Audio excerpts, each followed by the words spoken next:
Welcome to Man Does Tech, where I solve the problems you didn't even know you had. You start by selecting the shape you want to adjust because you need a target for transparency changes.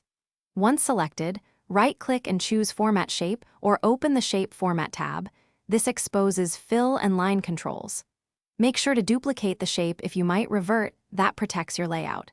You're doing this so changes are precise and non-destructive. Once done, you can focus on the fill settings where transparency actually lives without worrying about losing the original design.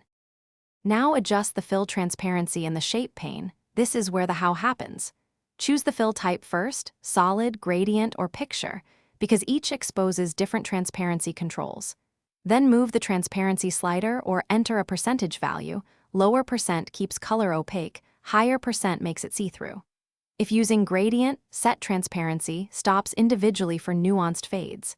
Make sure to preview on the slide, because background contrast affects perceived transparency and informs whether you need a different percent. Finish by fine-tuning lines, effects, and layer order so the transparent shape integrates with other elements. Once you're satisfied, group related objects or use arrange align to preserve precise placement. If animations are involved, test them because transparency can reveal background movement. If transparency behaves oddly, try resetting the shape format, removing effects, or pasting the shape as an image to flatten appearance.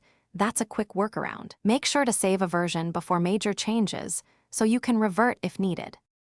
Thanks for watching. If you found this helpful, don't forget to like and subscribe.